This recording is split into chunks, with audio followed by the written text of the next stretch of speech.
आपने अपने स्वार्थों के लिए एक से एक नए भगवान को इकट्ठा करना शुरू कर दिया है। इसने हमारी मांग पूरी नहीं की, मंदिर बदलो, दूसरे के पास जाओ। मंदिर आपकी अनंत इच्छाओं की पूर्ति का केंद्र नहीं है। इसलिए इतने सारे भगवान होने के बावजूद भी एक से एक नया भगवान रोज पैदा कर देते हैं, क्योंकि आप अंदर से कमजोर हैं, आपका विश्वास नहीं है। जिस दिन आपका विश्वास अपनी मां की तरह मजबूत होगा, दुनिया में किसी के सामने नतमस्तक होने की आवश्यकता ही नहीं पड़ेगी। भगवानों के और मंदिरों के बदलने से कुछ नहीं होने वाला। कभी कभी लगता है कि जो लोग भगवानों को बदलते हैं, मंदिरों को बदलते हैं अपने स्वार्थों के लिए, वो अपने बाप को और मां को भी बदल सकते हैं अपने स्वार्थों के लिए। इसलिए एक ऐसा समय आया है जब आपको अपने होने का एहसास हो रहा है कि हम हैं कौन। इस मूवमेंट को, इस घड़ी को हाथ से मत निकलने दीजिए। 700 साल के बाद आपके हाथ में यह ताकत आई है। ये मेरा है, ये अगड़ा है, ये पिछड़ा है, इसने मेरा काम नहीं किया, इसको जरूर नीचे दिखाना है। ये मूर्खता जो 2024 में आपने कही है, इतिहास में जब लिखी जाएगी तो हम सबको दर्दित किया जाएगा कि ये कैसे लोग थे, कौन लोग थे जिन्होंने युद्ध में रहित एक राजा को अपनी ईगो के कारण हरा दिया। कोई पूछेगा नहीं आपसे। आप कहते हैं हमें ऐसा मौका, जब मौका मिला है तो ये मेरा है, ये तेरा है। कोई उसकी जाति देख रहा है, कोई उसका रंग देख रहा है, कोई उसकी ईगो देख रहा है। राजा राजा होता है और राजा हजारों बात अपनी प्रजा से छुपाता है, इसलिए कि उसको पता है कि बहुत सारी बातें अगर सार्वजनिक हो जाएंगी तो प्रजा में एक भय मौत हो जाएगा, प्रजा जो है डर सकती है। इसलिए वो तमाम सारी बातें पर्दे के पीछे चलती हैं जो सत्ता में बाहर नहीं आती हैं। इसलिए बहुत सारे लोग जो कहते हैं ये बदलाव क्या है, वो ये समझते हैं कि उनकी नौकरी 5,000 से 25,000 की क्यों नहीं हुई, उनके बेटे को नौकरी क्यों नहीं मिली। ये इससे समाज नहीं चलता है।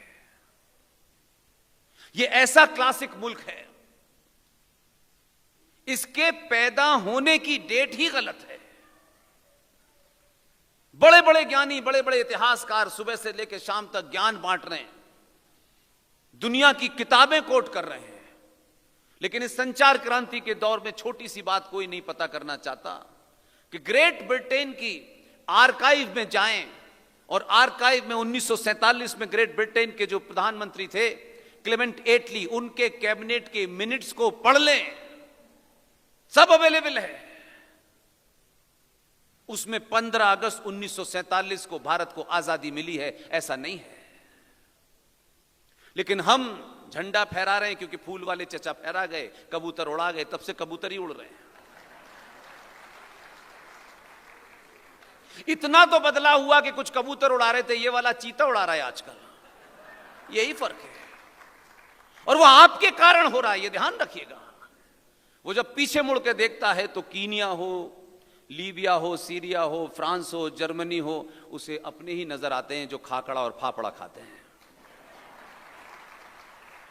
कम से कम गुजरातियों की गिनती हो सकता है 5 करोड़ हो, लेकिन उन्होंने ये एहसास करा दिया कि तुम जहां आओगे हम वहीं मिलेंगे, और साथ में औरों को ले लिया। वो आपकी सॉफ्ट पावर है। अगर आपके पास गिनती ज्यादा है और दुनिया गिनती से डर सकती है, तो इससे बेहतरीन मौका क्या है। 140 करोड़ एक बार सड़क पे निकल जाएं तो छोटे भाई का पजामा बड़े भाई का कुर्ता नजर नहीं आएगा। कोई हथियार लेके निकलने की आवश्यकता नहीं है आपको। आपको किसी की सर तन से जुदा नहीं करना है। एक बार निकलें, बीच बीच में शक्ति का प्रदर्शन करते रहें। कुछ लोग रातों रात किताबें ढूंढकर, जैसे कश्मीर में 2 मक्कार नेताओं ने, वो बड़ी बड़ी बातें करते थे, बाप रे बाप। जब से दिल्ली में कोई बैठा, उन्होंने रिकॉर्ड खंगालने शुरू किए। किसी ने कहा नहीं, मैंने कहा कि अभी वो शक्ति है, ये कितने दिन तक रहेगी मैं नहीं जानता। कुछ कार्य दिल्ली में ऐसे हुए, उनको समझ में आ गया कि यहां सत्ता पे जो आया है,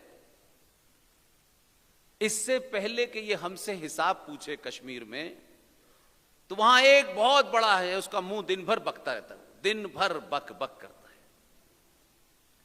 उसे फारूक अब्दुल्ला कहते हैं। नहीं, अभी अभी अभी ताली बजाने का मौका बहुत दूंगा मैं आपको। दिल्ली के बदलाव ने, उसके चाल ढाल ने, उसने जो पुरुषार्थ 2002 में दिखाया था, उसके आते ही फारूक अब्दुल्ला ने सारा इतिहास खंगाला और एक दिन टेलीविजन पे बोला, मुझे अपने पूर्वजों का पता चल गया है। हम 1722 में मेरे पूर्वज राधोराम कौल थे। एक वो हैं जो नबी के गुलाम थे, उन्होंने भी ढूंढ लिया। ये जो दिन भर आपको डराते हैं ना, आपने हिंसा नहीं करनी है। 5 साल में बटन दबाने की एक ही बार हिंसा करनी है बस। वो जितनी बार आप हिंसा करेंगे, खुद ब खुद लोग डेट ऑफ बर्थ और अब्बा और अम्मी का नाम लेकर के आपके पास होंगे, गलती हो गई, जबरदस्ती काट छांट हमारे साथ हो गई थी, हम तो हिंदू थे। ये मौका है आपके पास अभी।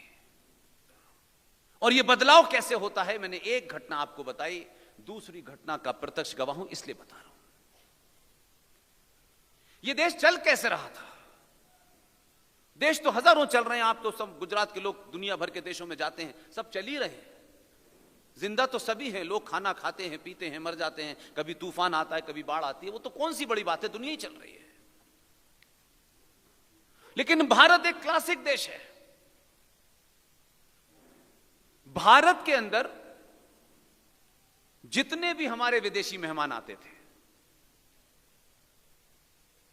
अब अगर आपके घर पे कल कोई आए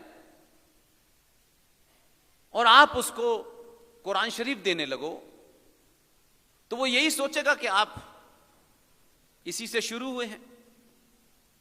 लेकिन ऐसा एक पाखंड इस देश में चल रहा था कि जो भी विदेशी मेहमान दुनिया का आता था, जब वो राष्ट्रपति भवन जाता था, राष्ट्रपति भवन से एक कर्टियस मीटिंग होती है, तो राष्ट्रपति भवन में उसे भारत की पहचान दी जाती थी। 14 वाले ने, उसने शपथ ली, शपथ लेने के बाद राष्ट्रपति भवन गया और राष्ट्रपति भवन में एक प्रखाट पंडित, महाज्ञानी, उनकी पार्टी को छोड़ दीजिए, पार्टी तो ये वाले भी बदलते हैं, उससे कोई फर्क नहीं पड़ता, पार्टी वार्टी बदलने से किसी के ज्ञान का लेना देना नहीं है, मैं उनको ज्ञानी आदमी मानता हूं। और आखिर में जो वो किताब लिख के गए हैं, कम से कम अपने जाने से पहले सच लिखने की हिम्मत थी उनमें। वो कांग्रेस के थे, प्रधानमंत्री बनना चाहते थे, लेकिन 272 वाली ने उनको राष्ट्रपति बना दिया। नाराज तो थे, आपके आदमी को उसकी नाराजगी पता थी। ये भारत के राष्ट्रपति भवन में पहली बार, मुझसे पहले की पीढ़ी बता दे कि उसने अगर ऐसा मंजर देखा हो, ऐसा दृश्य देखा हो, मैंने तो अपने जीवन में पहली बार देखा। प्रधानमंत्री राष्ट्रपति से मिलने गया और उसके साथ साथ 4-5 ट्रक गए। अब यह बड़ी असामान्य घटना थी कि राष्ट्रपति से पहली बार प्रधानमंत्री चुनाव जीतने के बाद मिलने जा रहा है, ये इतने सारे ट्रक क्यों जा रहे हैं? वो सारे राष्ट्रपति भवन के कोर्टयार्ड में खड़े हो गए। राष्ट्रपति भवन में वो सीन हमने देखा कि पहली बार एग्जीक्यूटिव नॉमिनल सत्ता का पैर छू रही थी। उन्होंने प्रणब मुखर्जी के पैर छुए और लंबी चौड़ी बात नहीं की, क्योंकि होमवर्क वो कंप्लीट करके जाता है। और उनसे सिर्फ एक ही वाक्य में उसने पूछा कि भारत के अंदर जो दुनिया के विदेशी मेहमान आते हैं, हम उन तमाम सारे लोगों को भारत की पहचान के रूप में क्या देते हैं? सोचिए कि हम कहां तक गिरे हुए थे। वो बेचारे भोले आदमी थे, उनको पता नहीं था ये गुजराती है, क्योंकि गुजरात की इमेज को जितना डेंट पिताजी ने मारा है उतना किसी ने नहीं मारा।